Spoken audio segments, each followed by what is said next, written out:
listening to the Wandering Womb podcast with Jess and Jaimi. Strong women, strong drinks, strong views, and strong language. Hey everyone. What on earth have you just done with that mic? Well, I didn't want to make it sound horrible, so I can't move it now. It's sort of... Because everyone's going to get deafened. Yeah, don't touch your mic, but... I'm going to touch it.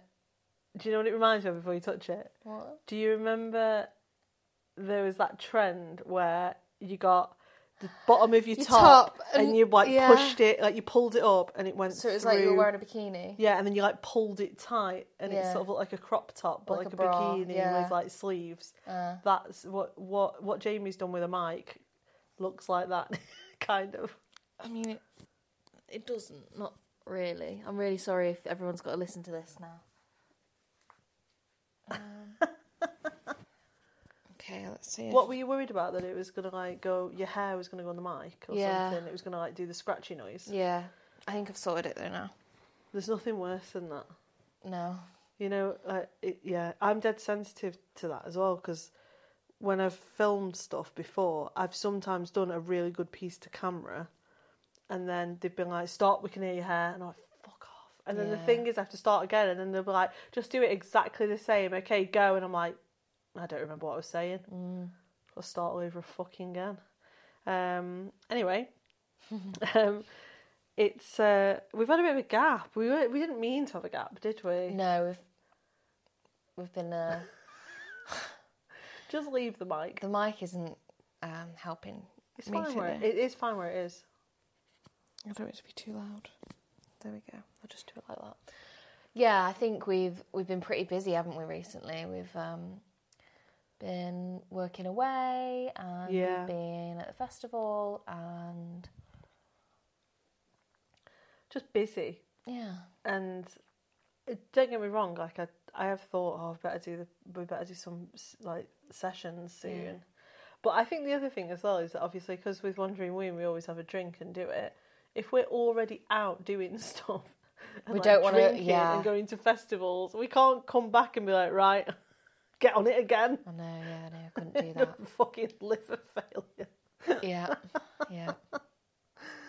So, yeah, no, that's not an option. Although, shout out to the woman that bumped into us at Download Festival that perfectly recited the Wandering Womb jingle. Oh.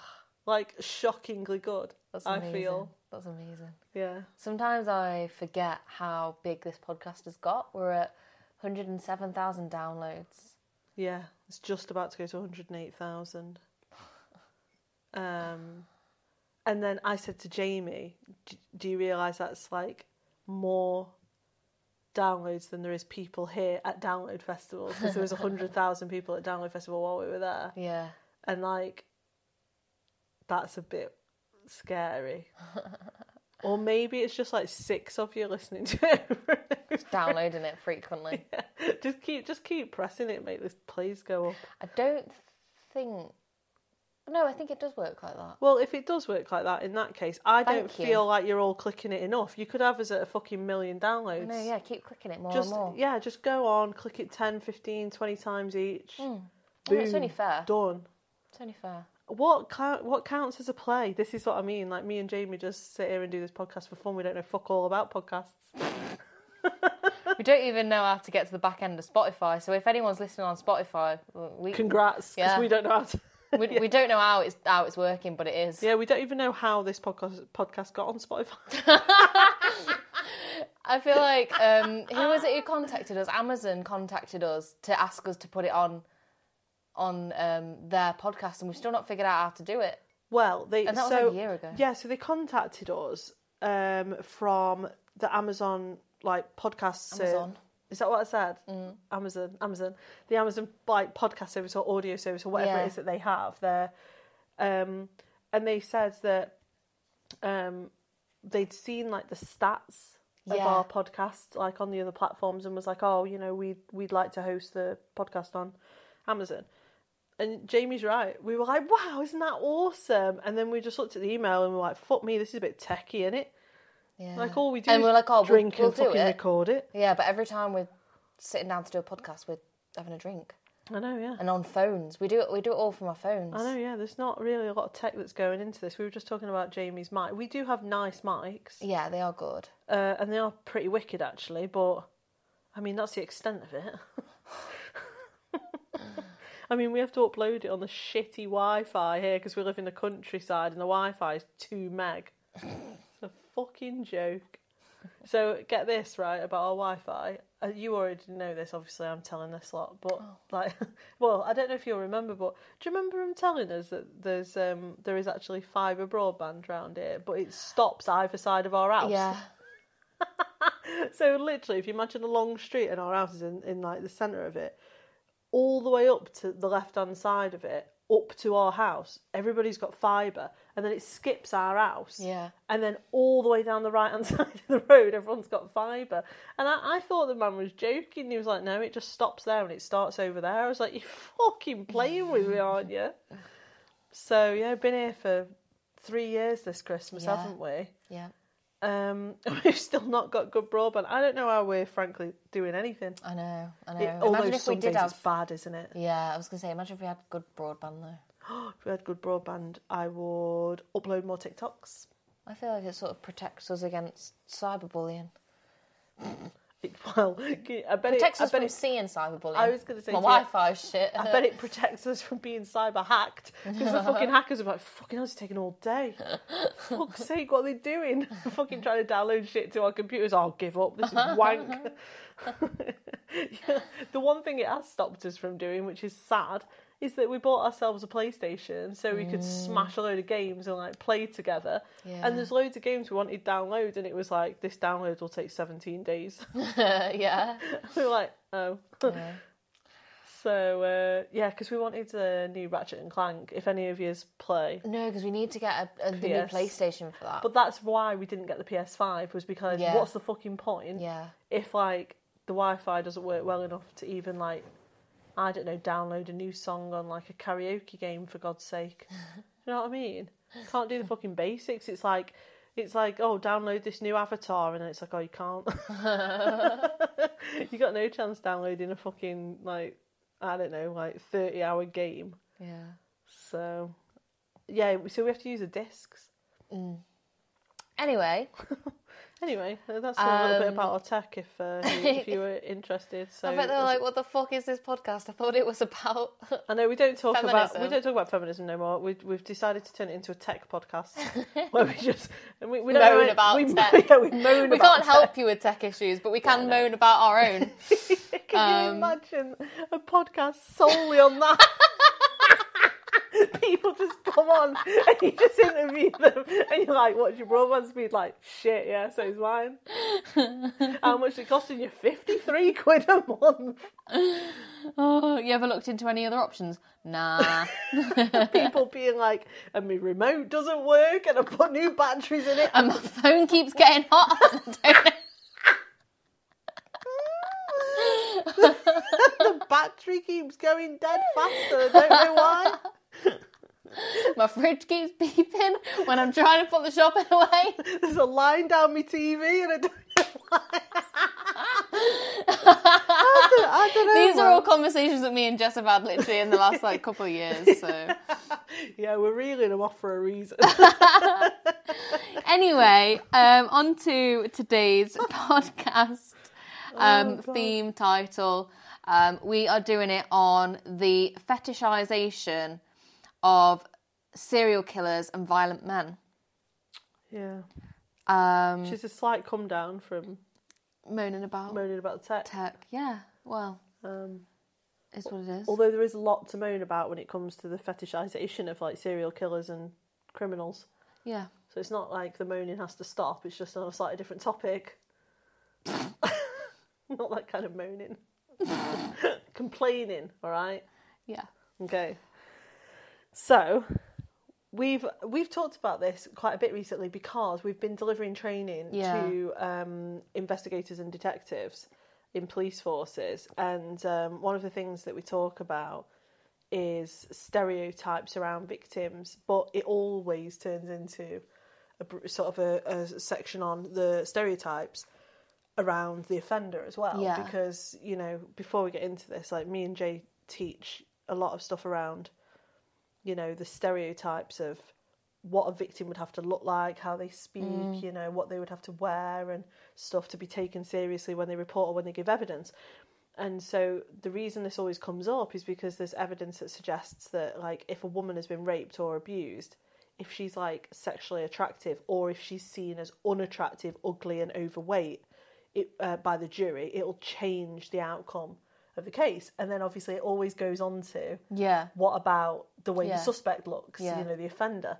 And the research suggests the same thing. So that, like, if you've got a suspect that's like a rapist or, you know, is even committed to homicide, if that man is handsome or seen as sexy or seen as desirable in some way, you're going to get a different outcome from that jury than if he was stood there looking like Shrek. Yeah, and one of the things that we do is we talk to them and ask them about stereotypes and what stereotypes they think society holds.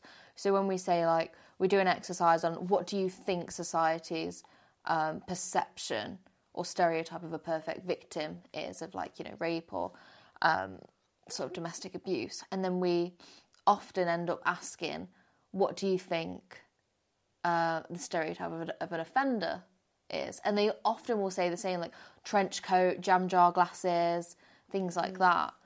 And then what often happens is we go on to discuss more recently. One of the ones that's been coming up a lot is people like Ted Bundy and Jeffrey Dahmer. So, you know, there was recently the Netflix documentaries and sort of series. It's the plural of series. I think it is. There's been so many series on that. Yeah, there has. No, I was trying to see if that made sense or not. I was just backing you up, baby. Oh, that's so cute. That is so cute, actually. Now I'm never going to be sure, though, if you are agreeing with me or just humouring me. I wasn't humouring you, I was just backing you up. Yeah. Because you were right, technically there has been a lot of series. on like serial killers and stuff. Yeah, there's, you know, it's big books, like, I know a lot of... True crime docs and true crime, I don't know, series, fucking hell, are like people's like bread and butter at the moment. Like people, it's a trend. Like there's no getting around it. It's a trend. Like there's so much like merch where people are like, oh, like me trying to wind down, so I always put a serial killer documentary on. Yeah. People are fascinated by it. Yeah, they are. And like, in terms of the big streamers, so Netflix and like Amazon Prime,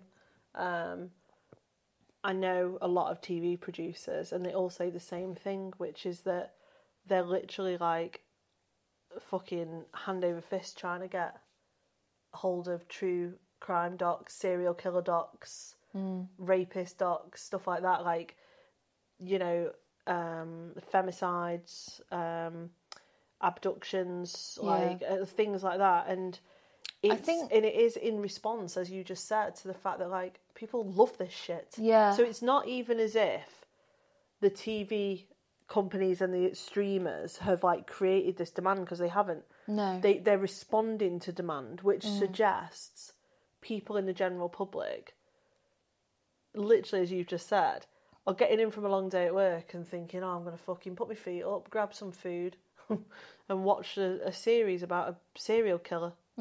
Yeah. I think that, I mean, might be worth us chatting a little bit about that, but I think for me, and this is only my perception of people who I see talk about these types of documentaries, it's mainly young women. Yeah. I think are really fascinated by that. And part of me wonders whether it's sort of like almost like a protection mechanism. You know, watching these, there's sort of the morbid curiosity that everybody has around this. But there's also, I think, perhaps a layer of watching it so that they almost know what what to do, get tips about, if they were to be a victim of this stuff. But also almost to like, I don't know, is some of it like to almost subconsciously desensitize themselves to it? Because if you are familiar with something, you're not particularly as scared about it. You just said familiarity. I was actually just thinking, are they watching it because they relate? Because domestic abuse, for example, and violence and rape is extremely common. Like it is. Like you're looking at 1 in 3 women. Yeah. So if the majority consumer of these documentaries are women, how many of them are watching it and almost relating to the stories and the victims, and also how much of it's like catharsis, how much of it's like processing shit, like watching something. But that doesn't explain the fetishization of the perpetrator, does it? Or does it? So I was talking to a friend months and months and months ago about sort of similar to this. And she made a really interesting point, and she said that she thinks that there is a level of curiosity about dangerous men from predominantly heterosexual, maybe bisexual women, where they can relate to it of a sexual nature because they are at a safe distance from it. So they're not actually at any harm. Right. At risk of any harm from it, or perceived harm. And so it's almost like a curiosity, and also sort of like that kind of thing. And I think I agree with that, but I also think that already men who are dangerous have been so long portrayed as like passionate. Yeah. So if a man is like, in the same way, I think that women can be portrayed as like, sexy but a psycho, right? And that, like, oh, you never know if she's going to suck your dick or slit your throat in the middle of the night, right? And there's this like sexualized curiosity. I think that we are coming to a point where it's the same for the opposite sex. Okay, I have 2 questions of things, like, because I think that these are some interesting conversations, like, right, to get right into, that you're sort of presenting here. The first is, right, hang on a minute, let me go back. The first is, do you think this relates to the old sort of bad boys, like an extension of the, like, oh, she likes a bad boy? Yeah. Is it an extension of that? Yeah, but you've got to... It's a fucking big extension, isn't it? Yeah, but you've got to remember that was built on these cultures that have been... I mean, look at Dickens, look at... I thought, Jamie, I'm so tired, I thought you were going to say, look at Dick and Dom. No, not look at Dick and Dom. Like, Oliver Twist, you've got Bill Sykes. Yeah. Who was like... he was really abusive towards Nancy, and yet he is portrayed like, as like she adores him and she loves him, and he's like, a bit of a bad boy, like, that's going back hundreds of years. Maybe, I don't know what year that Oliver Twist was written. It was like, I want to say late 1800s. That's exactly what I was going to say, but I'm not sure if I'm right. It just makes me laugh, though, like the sort of like, you're right, but I feel like the bad boy thing has gone from like, oh, she likes a bad boy, no, he's got like slits in his eyebrow and he goes for a beer on the weekend. No, I don't think that's what people actually mean when they say she likes a bad boy. When we think about a bad boy, we think about someone who gets into fights, somebody who like has big arguments, I think, with like partners. So then it's just abuse. It's like colloquialism for just abuse. I think so. Like, oh, she likes the bad boys. Like, I thought originally, my understanding of that when I was younger would have been... But you are gay. Yeah, no, that does confound things slightly. But my understanding of that was like the sort of guy that was like, a bit of a knobhead and a bit cheeky and a bit like might do a bit of drugs, maybe like is a bit of a knobhead, maybe like fair enough, gets in a bit of pub fights but like wasn't really, or like maybe is a bit of a tosser to her, but like not to the extent of abuse. But those like like for example, it's like cheating on her and then like, oh, I love you, babe, I want you back. Like, don't get me wrong, I know like my standards obviously like nothing like that, but then that. But like the bad boy image was very much seen as like a sexy, like very, very attractive young man who... I think you're thinking more like a cheeky chappy. I think that's what you're talking about rather than a bad boy. But so what did... See, now this is where I think it becomes more and more obvious that I was gay my whole life, because these are things that I just don't think I've ever understood, because that genuinely, if we could talk about this for this whole hour, the bad boy thing to me, I don't think I've ever considered that women were actually attracted to almost like a knowing attraction to a perpetrator. I understand women and girls who are in abuse, they've been groomed, they've been controlled, they love their abuser and they think he's sexy. That's different. Yeah. I'm on about the sort of like, you know, the women that would be like, oh, that's my type, I always go for the bad boys. I'm like, yeah. What do you mean by that? But like, it's everywhere. So like, even in Game of Thrones, you'd got Daenerys Targaryen and Khal Drogo. Khal Drogo is raping her, and then she's like, she doesn't like it at first, and then they're basically like, look, you need to enjoy this, and like this is how you get your enjoyment out of sex, and then basically she goes on top, and then she like enjoys his like sex with him.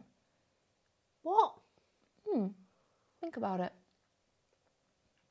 And then she like takes control, and then they like fucking are obsessed with each other, right?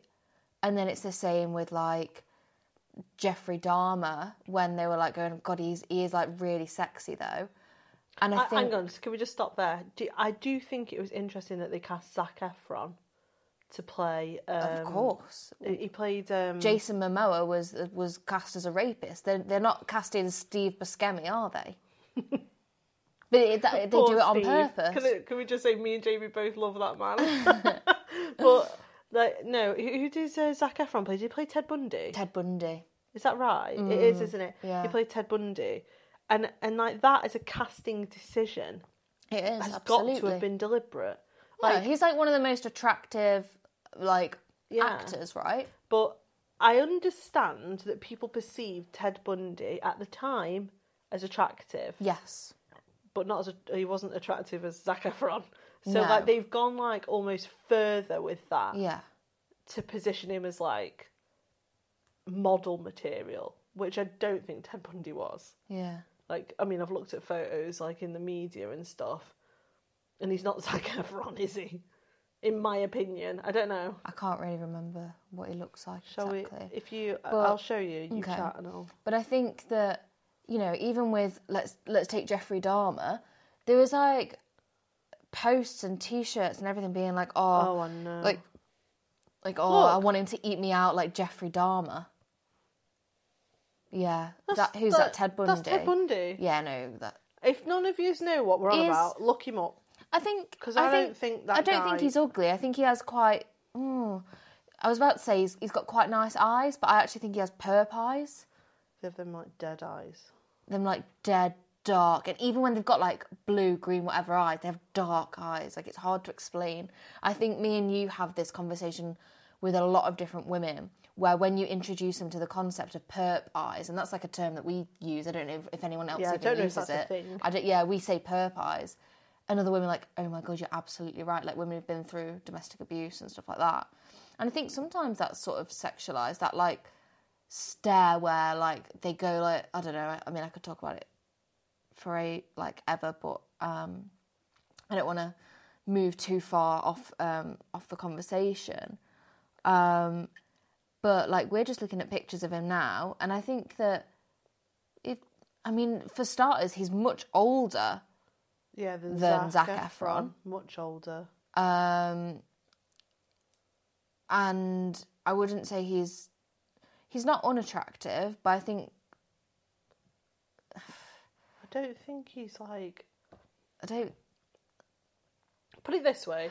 But if this I goes... was casting for this man, Zac Efron would not have even entered my head. Maybe use like Ben Stiller. He looks more like Ben Stiller than Zac Efron. Yeah, he does actually. Sorry, Ben Stiller. And he also reminds me of a particular comedian that he actually really does look like, an American guy, but I can't think of his name. But the thing with this, though, is that he does not conform to our stereotype of a serial killer and rapist. When we say, what do you think a serial killer rapist looks like? If we were to ask, I mean, I know there's a lot of different conversation and discourse at the moment because of like Wayne Couzens and everything like that. I think that has changed a lot of discourse, but people would be like, the stereotype is trench coat, jam jar glasses, lives in his mum's basement. Yeah. And was it Ted Bundy or Jeffrey Dahmer that you just showed me? Ted Bundy. Ted Bundy does not conform to that. Oh, well, no. And so that difference, and you have a level of attractiveness there, is almost made a spectacle of and blown out of proportion because he does not conform to that. He is seen the other side of the spectrum of how likely we are, I guess, to perceive a serial killer as sexy. Yeah. It's so... I don't know. I just feel like... Oh, can I give you a fact? Absolutely. I was looking at something earlier before we did this. Hybristophilia. It is apparently a mental disorder, predominantly in women who fancy serial killers. Fucking hell. I mean, those of you, I would assume by now you know that I don't believe in mental disorders, but I just think it's so interesting that they've actually got a name for it, hybristophilia. It means a sexual attraction to serial killers and like dangerous, violent men, and that it's much more commonly diagnosed in women. It's got an actual name. That's interesting though, because that must mean there's enough people who are sexually attracted to serial killers and violent men that they've come up with a name for it. Now, obviously, I don't believe it's a mental disorder, but nor do I. I think it just proves our point that there is definitely a fetishisation of violent men. Yeah. I mean... It says here, women are more affected by this disorder than men. They see criminals as misunderstood, sexy, and in need of their love and support. Ah, that's. I mean, that is something than just sexual attraction. That is, isn't it? That is something that I was gonna pick up. Like, is some of it that? But I think that for some people, it's the sort of a wild man who they can be their almost like true, authentic sexual self with. Do you know what I mean? Because there is this stereotype that women cannot enjoy sex, and the only sex that they can enjoy is like sort of what we would describe as like vanilla sex, right? But actually a lot of women want much more than that. A lot of women, whether we like it or not, will say that they enjoy violent sex, and and then obviously when you've got a physically attractive violent man, people will feel more, I don't know, like women, because we're talking about women in that example, maybe like they might feel as though they can be more sexually liberated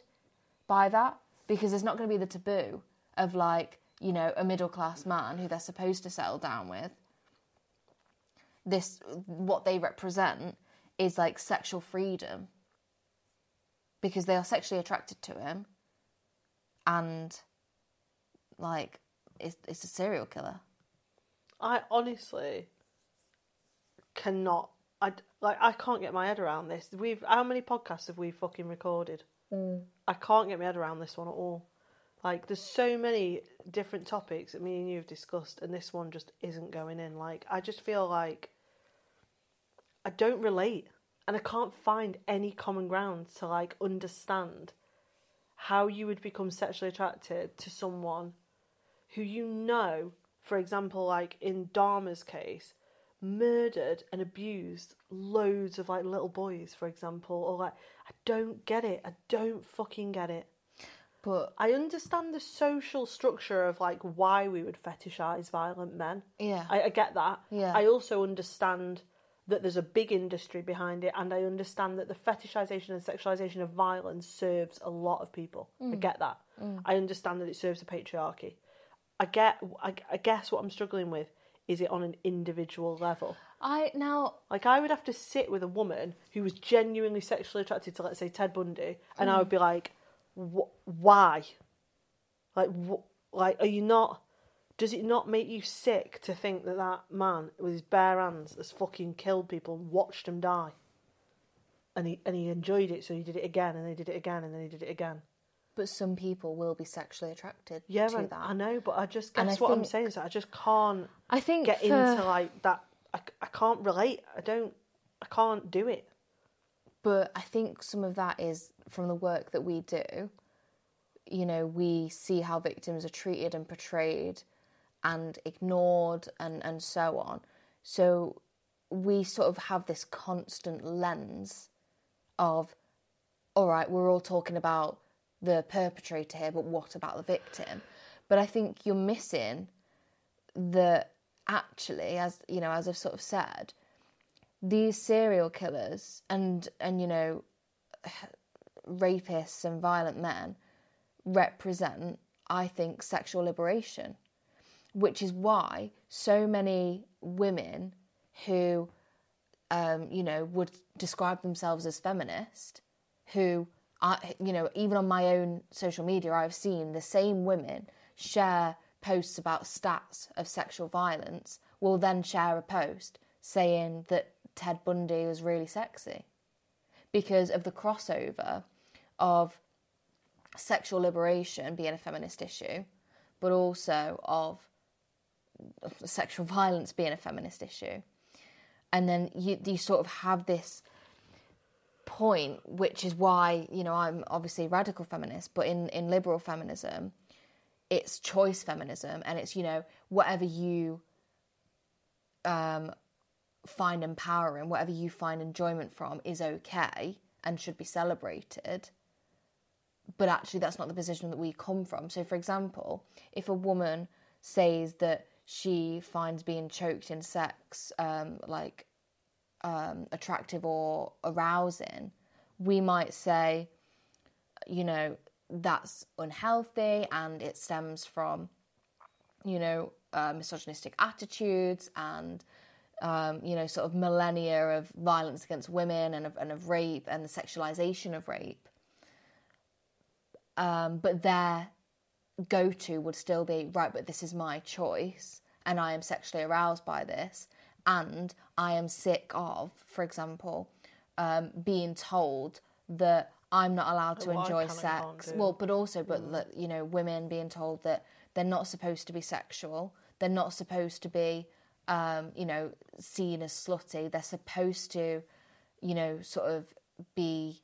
Well, they're supposed to be the controllers of sex. Yeah. So they're supposed to women control it to the point where they're not giving it away all the time, but also give it away when required. Yeah, but so what that has meant is that women haven't been able to explore their sexuality properly. And unfortunately, the pro-male violence has preyed on that. Well, yeah, I agree with that, because you see that in the like BDSM movements. Exactly. Where like women will sort of be going, oh, you know, I'm into like whatever it is, and then there'll be like really dangerous fucking perps, you know, preying on like... who are saying like, oh, you know, like you deserve to feel sexual pleasure, and other men just want to have sex with you, and then they only care about themselves, but I know that you're getting off on this and you like this. And then women feel more empowered because historically women aren't supposed to enjoy sex. And I think that a lot of it comes down to that. I think that's what a lot of it does represent. I think when it came to it, though, in real life, they would be fucking terrified. Yeah, like, if they came face to face with, like, a serial killer or a perpetrator or whoever it is that they were like, think if they they fancied. Yeah, if they like, And if then they they had were- never met them and on a night out they saw a guy murder someone and then was like, oh, I'm gonna have sex with you, like, women would be like, what the fuck, and run away, right? They'd be really, But really also, scared. what do you think about if that was applied to somebody with, like, celeb or, like, legend status? So if there was, like, a man who was extremely violent and abusive, and he's very famous, and he's, like, he's sexualized everywhere. Like, say, for example, like, let's take, like, I don't know, like, this probably isn't going to go down very well, but, like, let's take, like, Mason Greenwood or, like, Johnny Depp, Yeah. who we've heard, recordings, for example, in the Greenwood case, Yeah. of him literally, like, forcing his missus Yeah. to have sex with him and, like, Yeah. and dead and being violent, and she uploaded, like, injury Yeah. pictures and so on. Yeah. You could still get women being like, yeah, but he's fit though. Like, I'd still shag him or whatever. But that's what... But then in real life, would they... No, I don't do you think so. Like, if they met him, like you say, on a night out, and someone goes, oh yeah, this is my mate, like Mason, he plays for this team. I think if it was presented like that, I think You're not I think they they'd be would. like, oh my god, like the Mason Greenwood who, like, did that and that and that to his missus. I think that... Or do you think people would be like, I oh, think wicked. if somebody saw... Let's say you were in a room where you'd got, like, a serial killer or a serial rapist, and then they committed one of those acts in front of you, right there, I think the vast majority of women who found those people attractive based on the fact that, not just based on, but included in the fact that they were, like, dangerous and whatever, I think that actually, when it came to it, they would be fucking terrified.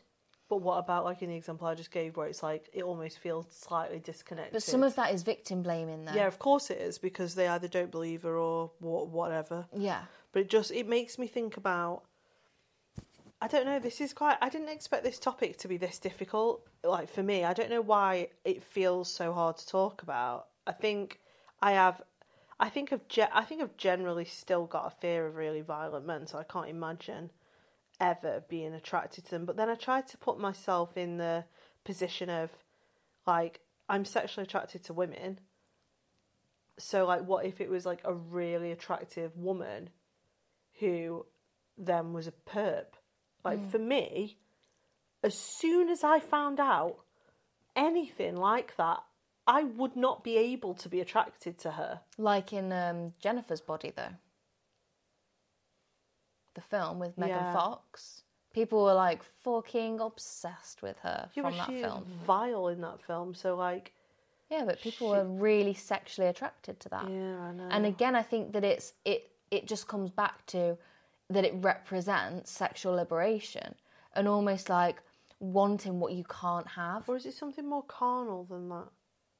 Is it something, like, more about, almost like the complete removal of any social rules or norm? Yes, exactly. Where it's like they're violent, they get what they want, they fucking kill people, they don't give a shit, they're strong, they're powerful, Exactly. and also they're probably great in bed for the same reasons. They're strong, Exactly, they're that's powerful. what I mean, that it represents sexual liberation in that sense. But, like, still, like, even in that situation, I just feel like, for me personally, even if it was, like, I don't know, a woman that I was extremely sexually attracted to, if I then found out that she'd done something like that, I would feel sick. Yeah. So what's the difference? Why? And, like, also then, that's the other question then, is how has that worked? How has that been done? Like, why are some women and girls groomed into this and some of us aren't? Like, why has it worked on some of us and not all of us? But because if we consider... The argument I would make is that this is being aimed at all of us. But if we consider, right, for example, one of the most common trauma responses after a woman has been raped is to go and seek out... Yeah, I know, that's so true. ...as many sexual partners as possible. And often they will report finding and trying to find dangerous sexual partners. And also, I don't think it's reenacting the abuse. Yeah, and I don't think that's quite common as well, like reenacting your rape. And based on that, I don't think that it is a coincidence that the majority of people who then fancy serial killers are women.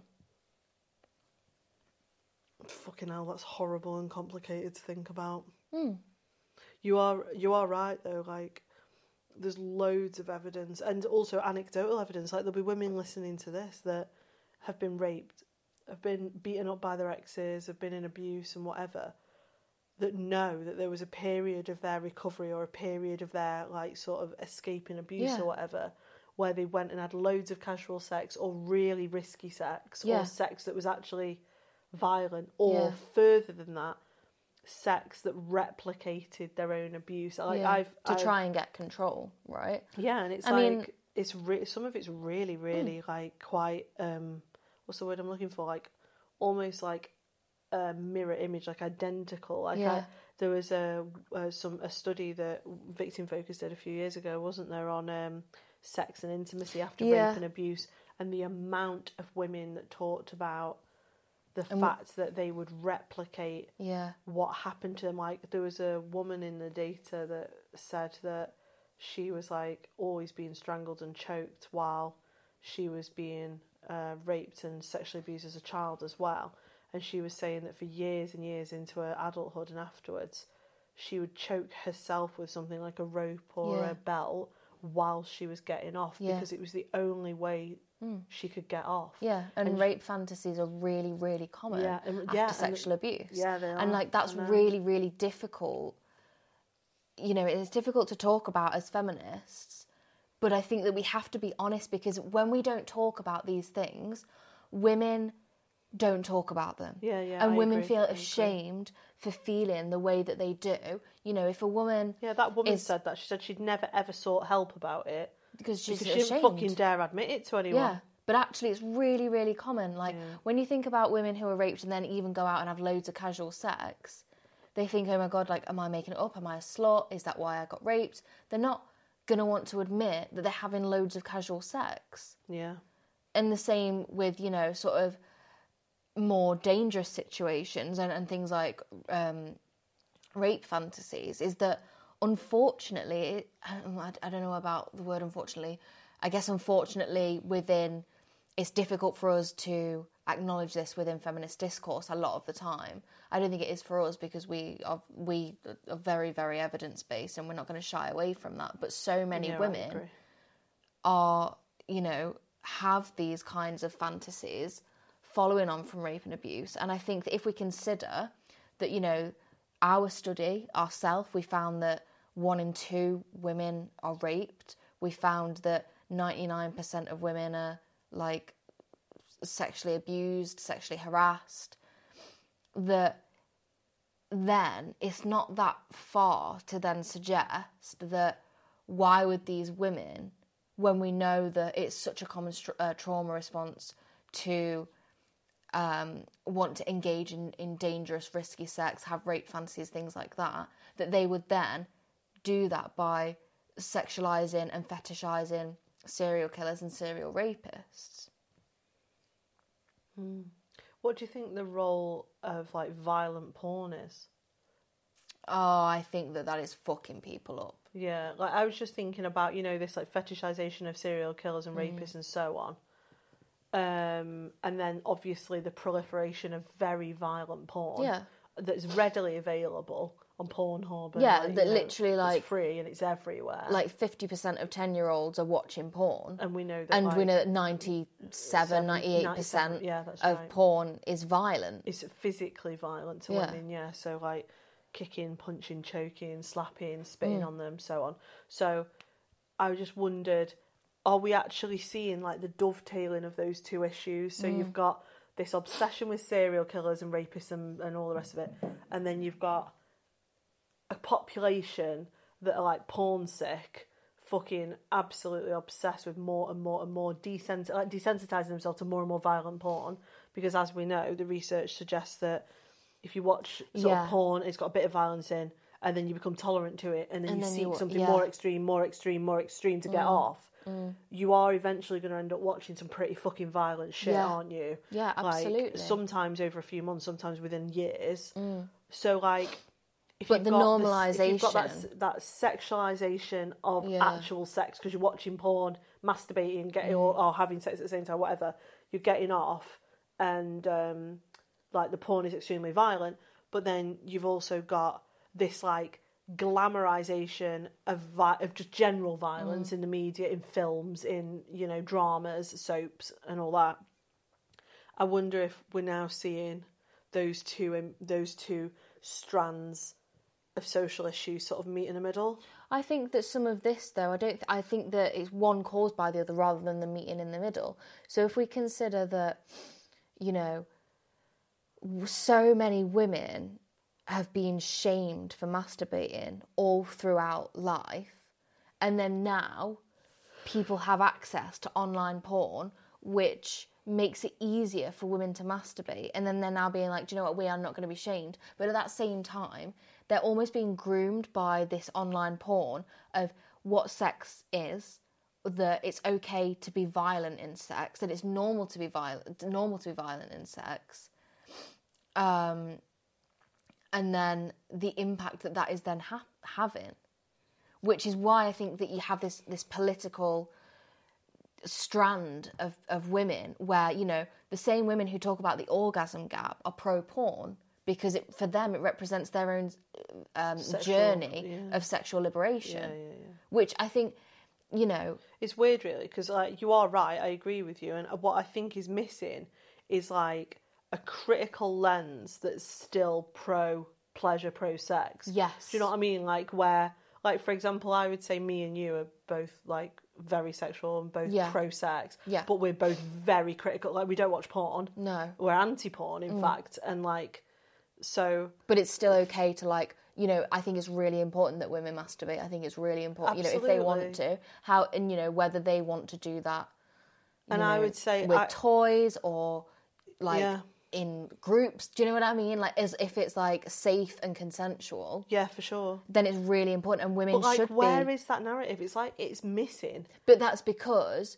you many fall women... one side or the other, don't you? You end up almost like... pro-liberation, pro-sex, pro-violence, pro-porn, pro-prostitution, pro-fucking everything. And like you said, like, everything's empowering because I said it is. Yeah. Or you end up falling on the other side of it, which is conservatism. Yes. And sort of like, you know, we don't talk about sexual pleasure and women are being sexualised and women aren't sex objects, and so we don't talk about sex and we don't admit that everyone's shagging.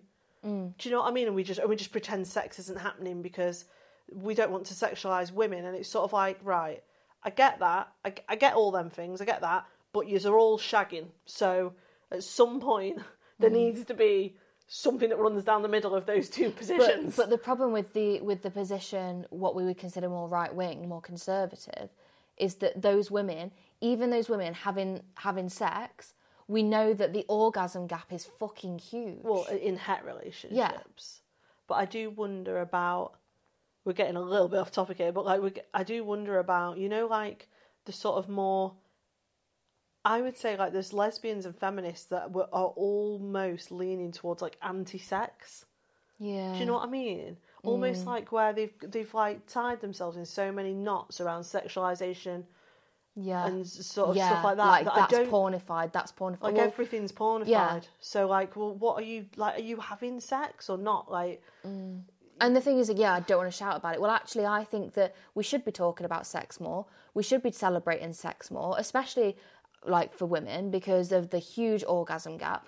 And the problem is that the more we shy away from these conversations, the more women and girls are going to turn to porn. Yeah, and they porn get is educated violent. by porn. Yeah. And that is for a reason. You know, violent porn is being shown to as many people as possible because it serves the narrative of it's okay to rape and sexually abuse women. For sure.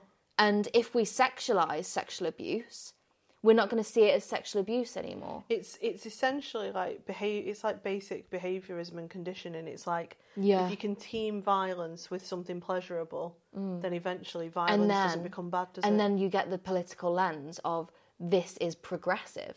because it means that women are becoming more sexually liberated, which is what they want. I wonder all the time about, because obviously, babe, but like, and some of you listening will know that I'm like, as much I work so hard in my life to be anti-violence on all levels, like everything. Like even if people are goading me and trying to get a rise out of me, I will still not result in violence or aggression. And I have a lot of that's because I have triggers around violence, but I do wonder from an evolutionary perspective, why would we link sex with like overt violence? Because that doesn't make sense from an evolutionary perspective. You're not supposed to fucking kill or harm the thing you're trying to reproduce with, are you? Animals don't do that. They don't fucking try and kill them. They don't like choke them or like no, but you're supposed to scare them into submitting. Yeah, animals do that. Although, I don't think animals. No, well, some of them kind of. I mean, me and you, like, we always talk about, you know, like those birds, the male birds that have like and the big, fish. beautiful feathers, and they sort of like dance and like. Yeah, and the fish that make those beautiful like. That's right. Like pieces of art, they basically, do with in rocks the sand, and sand. Yeah. So, like in some cases, the males of the species are doing almost performative, artistic, dances and impressive. Like I'm going to impress my female partner, and then she'll want to pick me to have sex with, so that we can reproduce. And then if you think mammals, and maybe even if you think big mammals, and then you go towards like carnivores, I think there is more aggression, but. I don't know about that. I was just thinking about lions. I was thinking about tigers. Lions and tigers and bears. And I was thinking... and I was just like... And then I was thinking about dogs. But dogs don't use aggression. No, I don't think they so. sort of like engage with each other several times. Different male animals will fight each other in front of the female. They'll fight each other. Who gets to have sex. They won't harm... the female, like, so like if we think about like them birds, for example, that have just like all those male birds that have got like amazing big feathers, and they're like, oh, look at me, and I've done a little dance, and then they have sex, it ain't fucking like hurting it, is it? No. What I mean is like, what's the link? Why are humans doing this? And is it completely socially constructed? As in, like, have we created this out of nowhere, or have we always been violent in sex? Is there an element of natural sexualisation of males who are strong and can hold themselves in a fight? Because we will want our offspring to be strong and hold themselves in a fight. But then has that then transcended into violent men are sexy? I do think there's an element of, like, you know, the whole, like, the masculinity is sexy and therefore aggression is sexy and therefore strength and power, control, competitiveness is sexy in men. Yeah. I think I get that element of it. I don't get is like... I think everything we've said is right, and I think it's integrated. Yeah, because you're right. Because that's why this is such a strong narrative. Is that it's not just at one level. Yeah, it's upheld by multiple different narratives at once, isn't it? Yeah. I think that is essentially depressing as fuck. What it is. But it's not just limited to the fetishisation and the sexualisation of male offenders, because it's not just offenders. No, it isn't at all. It's You're violent right. porn. It's a much broader issue. You're absolutely right. It's like... And this is the fetishisation of the serial killers that you see on TV is actually like this tiny little, like...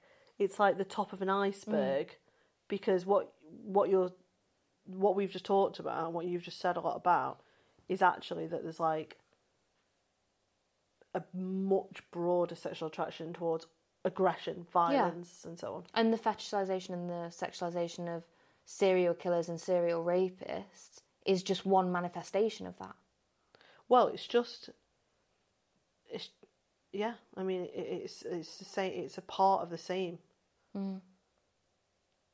I wonder where it'll take us as like a community. I honestly worry that because of the rise of the right again, you know, if we think about like the narratives around abortion, it's like, oh, she should just keep her legs closed and women are sluts, and they just like want to have so much sex all the time, but then they can't deal with the the consequences of it. Yeah, is that you're going to get the pushback from women who support the sexual liberation, but because our judgment of sexual liberation is so clouded because of liberal feminism, I don't think that this is going anywhere. I was thinking, what impact is this all going to have on things like juries, the justice system, policing? Law? We already know. I know, because it's already happening. But like, what if it gets worse? Which it probably will. I think that it will get worse. I think that we make progress in some areas, and when we make progress there, it slips in other places. Like, I was having that conversation with you, wasn't I, where I was saying, do you know what? 20 years ago, 15 years ago, we were being like, oh, it's a dress, not a yes. And like, things like that. And people are like, do you know what? Yeah, that's so true. And then now we've sort of been like, yeah, I think everyone's got that. Let's move into other territory so we can explore other things. And in that time, they've been like, it's almost a case of, it's not even that we're victim blaming and saying that, you know, she deserved to be raped because she was like wearing this, looking like a slut, because she was like, you know, stupid, she's naive, she shouldn't have been walking home alone at night. It's that actually we completely deny that they're a victim at all, and we suggest that they're sluts and they want it. Or that they're lying. And it's a complete denial that they're even a victim, because either they're lying or they wanted it. Yeah. And I think that that's what we're dealing with, is that in some ways we make progress in this area, and when we're doing that, the narrative is lost in another place. Yeah, we do. Well, I was just thinking while you're talking, then I wonder, like with you saying, you know, we do this stuff around consent, and then we move on, and we're like, oh, they've got that now, you know, let's move on. I wonder, but perps are like everywhere. Well, I was going to say the problem with that, of course, the major flaw of this is that there's different generations and different age groups. But I think even within the same generation. No, but I mean, like, you could nail a particular social message for maybe 5-10 years, and then be like, well, we've made fucking great progress there. We can move on to something more complicated now, something more nuanced. But the problem is, you've now got another generation underneath that you're just not fucking talking to, because you've moved on to something else. So really, the message has to be consistent, and it has to be forever. So I agree with that. And I think that it's not just generational. I think you could follow the same generation, and whatever the public narrative is at that time, they will feed into. So it's not a case of like, well, this generation has learnt about victim blaming. I think once you drop the message of victim blaming, they can then infiltrate so quickly with victim blaming again. And I think that is going to happen when we live in a society that glorifies and sexualises violence and abuse. And I think that there are so many rapists and perps out there. They are in our governments, they're legislators, they're our police force, there are brothers, sons, dads, husbands. And whilst we have got so many perpetrators around us who want to hold up this narrative, it's going to be extremely hard to caveat almost every rape myth. It's sort of listening to you reminds me of when people are interviewing me and then they just sort of go quiet and go, well, that sounds like helpless, like we're never going to get out of this. And listening to you has just made me feel like that. And I do think we are in dark times. I think it's going to get worse. I think everything we're talking about, I think it's going to get worse. Like, obviously, like, me and you are still really young. We could potentially see another 60, 70 odd years of this. Yeah, we were talking to our friends, weren't we, at the weekend, who are a bit older than us, and they've got daughters similar ages to us. Yeah.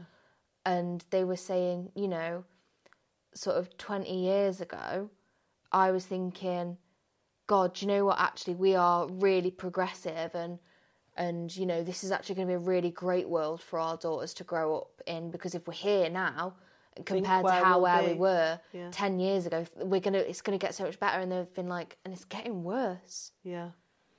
That must be horrible. Like, I think you're absolutely right. Like, we were talking to our friends, and, you know, to think that they had kids, you know, 25, 30 years ago, and they were thinking, and at some point they were thinking, oh, wow, this is amazing. Like, imagine our daughters are going to grow up and the world's going to be safer, and they're not going to, nothing's going to happen to them. They're going to be respected, and they're going to have equality. Yeah. I do think that's really heavy as parents who now obviously have adult female children, you know, who are off in the world doing stuff and, like, you know, have got big careers and all the rest of it. Like, to be like, yeah, no, first of all, that never happened. So they didn't grow up to be safer, but also it's now getting worse. Yeah. It was getting better. Yeah. That's what they said, wasn't it? Yeah, and then now it's getting worse again.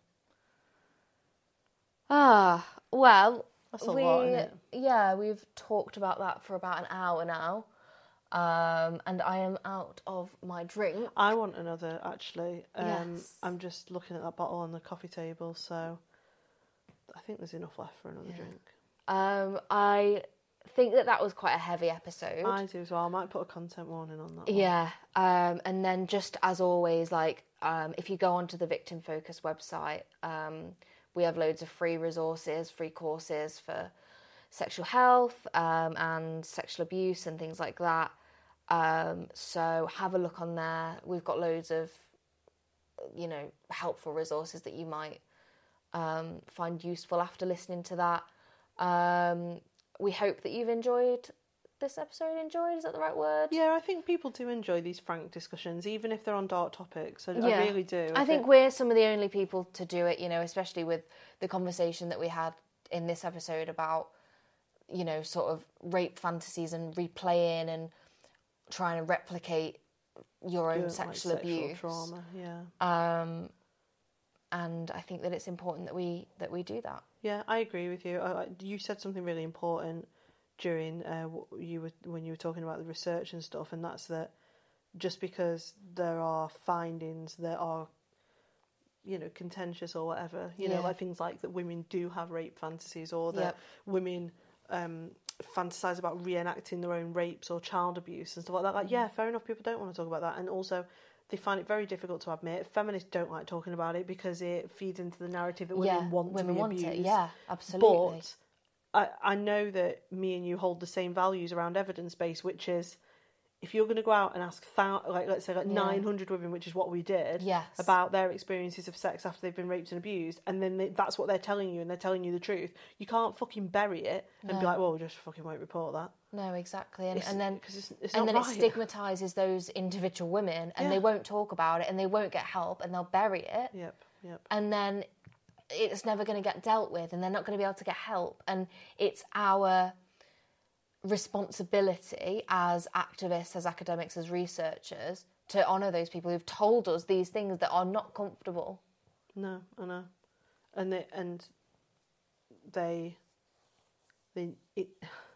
there are so many things like this conversation that we've had today that people internalise, and they go sort of inside themselves and be like, I must be fucking crazy. There must be something wrong weird. with me. Yeah. I'm a freak. I'm a weirdo. But again, though, they were the same feelings that women held, like women who used to masturbate, women who would watch porn in secret. They were the same feelings. And then now if there's a movement who comes along and goes, actually, do you know what? It's okay. Women should have sexual pleasure. It's about equality, blah, blah, blah. And they're like, yeah, this is right. And they'll hold on to that so tightly because of what it represents to them, their own sexual liberation. And, you know, we should talk more about women's sexuality from a radical feminist perspective, because I think it's really important. I think that it's missing from the narrative that actually I agree good with sex is so important. And actually, what does it mean when we have sexual fantasies that aren't socially acceptable? And, you know, do we, you know, what would we gain actually from discussing them? I could do a whole podcast on, like a whole session on, you know, like sex and sexual pleasure from like a radical feminist perspective, because there's some strengths, but there's some real fucking pitfalls. Agreed. And I think there are a lot of women, especially in radical feminism, that internalise and they feel guilty about their sex lives or their sexual fantasies or their sexual, or even their sexual desires or their preferences. Yeah. Because their feminism is important to them. Yeah. And their value base is important to them, but they also have a private sex life. Do you know what I mean? Very, very complicated topic, but anyway, I think we should. I would cheers, but we've got fuck all left. Well, let's cheers our empty glasses. Is that bad luck? Do you know what? I mean, that sounds like something that would be bad luck. If bad luck was a thing, I do feel like that would potentially be bad luck. I don't need any more of that. No, fuck that. So I will just say goodbye to you all. And yeah, hope that you have enjoyed this podcast. Go and have a rest now. Go and listen to something like, I don't know, watch something funny on telly or something. Not a serial killer. Yeah, don't for God's sake, don't go on Netflix and watch a serial killer documentary. And that's from someone who's in them. Right, thank you, everybody. Not as a serial killer, just to be clear.